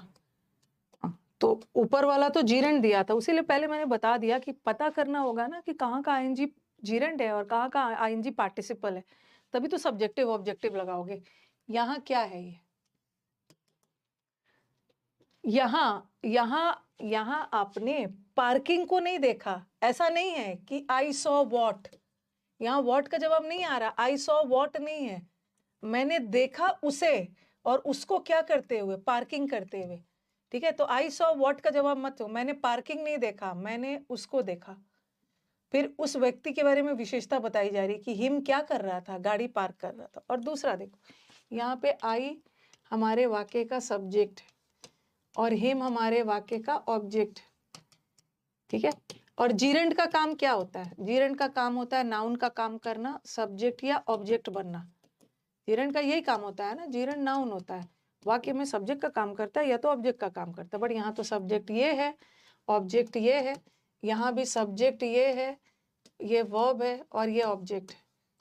इसका मतलब है कि यहाँ का आईएनजी जीरेंड है ही नहीं, क्योंकि जीरेंड होने के लिए उसको या तो सब्जेक्ट बनना होता है या तो ऑब्जेक्ट। बट यहाँ तो सब्जेक्ट ऑब्जेक्ट मिल गया। ठीक है, सब्जेक्ट और ये जीरेंड नहीं है और आईएनजी है और मेन वर्ब तो नहीं है, क्योंकि मेन वर्ब तो ये। इसका मतलब है ये प्रेजेंट पार्टिसिपल और प्रेजेंट पार्टिसिपल के साथ ऑब्जेक्टिव केस। यहाँ भी प्रेजेंट पार्टिसिपल है, इसके साथ ऑब्जेक्टिव केस। और थोड़ा सा हिंदी करते हो ना थोड़ा सा हिंदी करते हो। मैंने बोला था ना हुए हुए का, मैंने हिम को गाड़ी पार्क करते हुए देखा, मैंने गाना गाते हुए सुना। हुए हुए का सेंस है, इसका मतलब है प्रेजेंट पार्टिसिपल है, एडजेक्टिव है। ओके, पार्टिसिपल है, और पार्टिसिपल के पहले ऑब्जेक्टिव केस। गाना गाते हुए सुना, ऑब्जेक्टिव केस। मैंने किसको देखा? हिम को। अब हिम के बारे में विशेषता बताई जा रही, हिम को, क्योंकि पार्टिसिपल तो एडजेक्टिव होता है। हिम को पार्क करते हुए देखा, एडजेक्टिव है, हिम की विशेषता बता रही। देम को देखा, क्या करते हुए? गाना गाते हुए, प्रेजेंट पार्टिसिपल। थोड़ा सा हिंदी वाला सेंस में भी जाओगे तो क्लियर हो जाए। आई हर्ड देम, मैंने सिंगिंग को नहीं सुना, मैंने उनको सुना गाते हुए। मैंने पार्किंग को नहीं देखा, मैंने देखा तो इस हिम को क्या करते हुए? गाड़ी पार्क करते हुए। तो ऑब्जेक्टिव लगा देना, जहां प्रेजेंट पार्टिसिपल हो ऑब्जेक्टिव लगा देना, जहां पास्ट पार्टिसिपल हो, जहां पे जीरंड हो पोजेसिव लगा देना। कल मैं देखती हूँ, टाइम हो गया आज तो, पहले कॉपी कर लो। अब जीरंड कंप्लीट करूंगी नेक्स्ट मंडे को ना, एक दिन की मुझे छुट्टी चाहिए। गाते हुए सुना,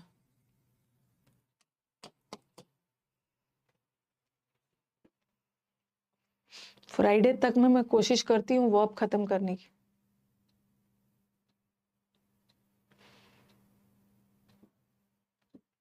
अठारह दिन का टॉपिक है वर्ब, महाभारत के युद्ध की तरह। इतना टाइम इसमें इसलिए लग रहा है ना, और कुछ भी हम अननेसेसरी नहीं पढ़ रहे, हम वही पढ़ रहे हैं जो हमारे एग्जाम्स में आता है।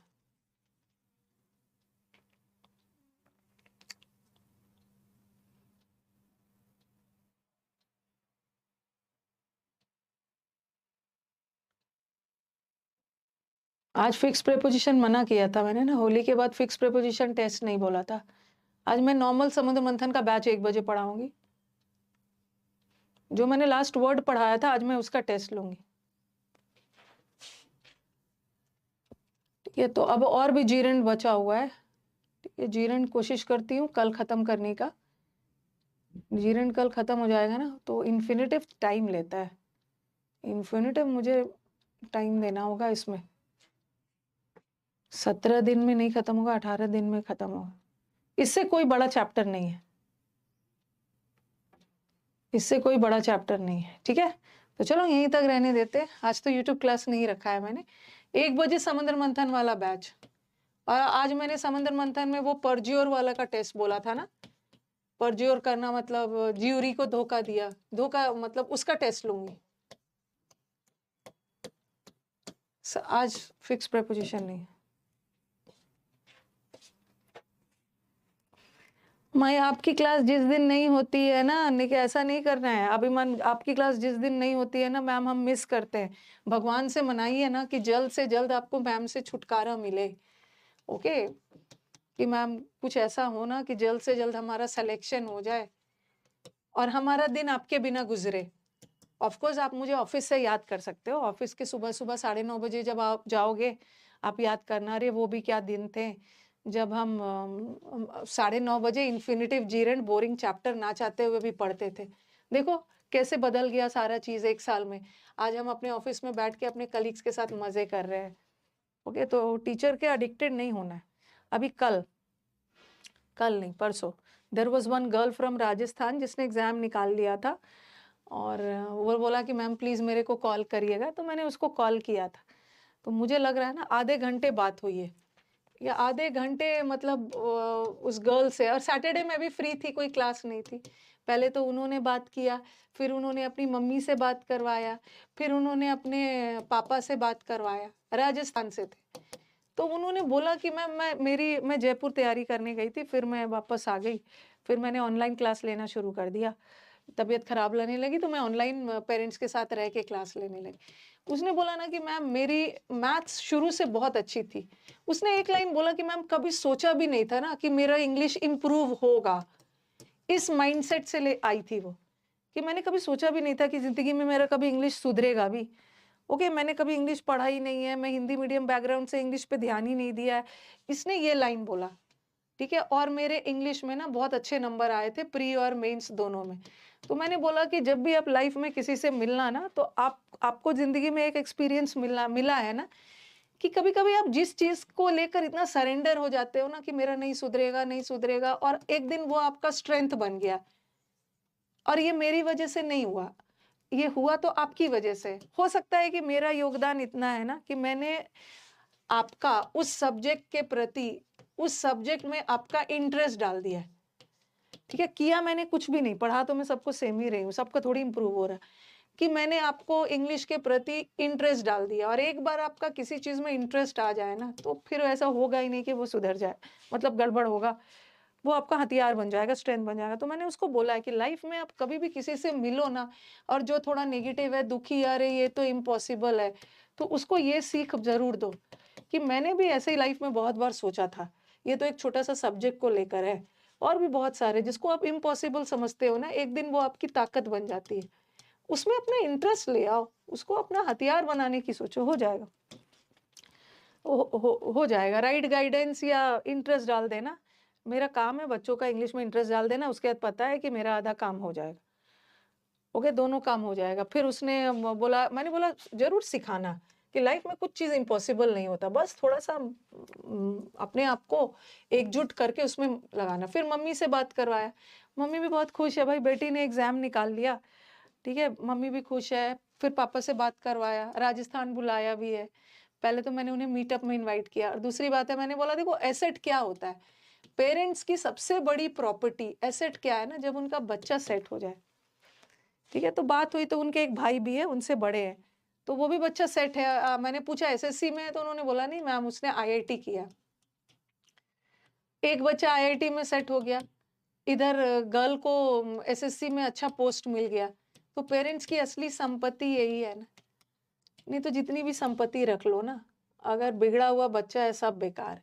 एक बच्चा ये निकाल लिया, दूसरा है, अब वो लोग प्राउड पेरेंट्स हैं, निश्चिंत है। Okay, they are proud parents. तो आप करिए मेहनत, इम्पॉसिबल चीजें भी, अभी भी जिसके मन में लग रहा है ना कि इम्पॉसिबल है, एकदम इम्पॉसिबल नहीं है। इम्पॉसिबल चीज वही तोड़ होता है ना, जैसे मुझे, मतलब क्या बोले, मुझे कोई बोले कि हिमालय पे मैम आपको ट्रैकिंग करके जाना है, तो मैं बोलूँगी अरे नहीं यार, ये मेरे लिए इम्पॉसिबल है थोड़ा-सा। लेकिन इंग्लिश का पेपर इतना ईज़ी है, ठीक है? आजकल लेवल भी ईज़ी आ रहा है, तो ये ना ईज़ी चीज़ों को इम्पॉसिबल नहीं बताना। ठीक है, मैं ईज़ी बोल रही हूँ, आपके लिए ये बहुत टफ है, लेकिन इसमें मेहनत करोगे ना तो आराम से हो जाएगा। कुछ चीज़ें ऐसी होती है कि जब हम इतनी मेहनत भी करते हैं ना, लगता है अरे नहीं, नहीं ये तो बहुत मेरे रीच से बाहर है। तो पेरेंट्स को ये खुशी दीजिए ना, जब उनके वो फ़ोन पे, जब उनके मम्मी-पापा से मैं बात कर रही थी, जब मैं फ़ोन पे, मतलब उनकी खुशी को आई कैन फ़ील। उनके अंदर जो खुशी थी, दोनों बच्चे सेट हो गए हैं, तो मैं फ़ील कर रही कितने निश्चिंत हो गए हैं, दे आर प्राउड। तो ये मौका अपने पेरेंट्स को दीजिए।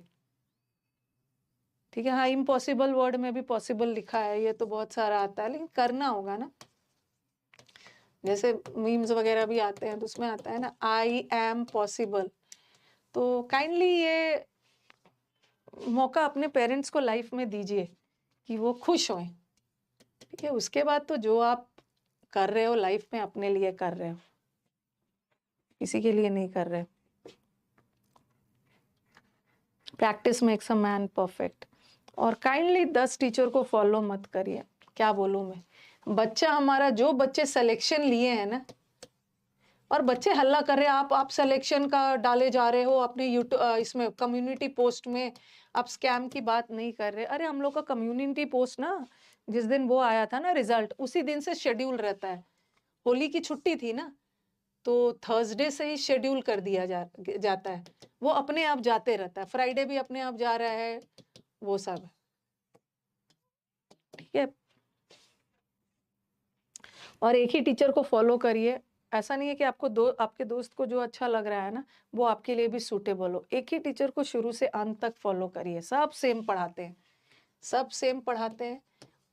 उस टीचर से थोड़ा सा खास जुड़ जाइए जो प्रैक्टिस बहुत करवा रहे हैं, और खुद अपने एंड से भी प्रैक्टिस करिए, अपने एंड से भी प्रैक्टिस करना है।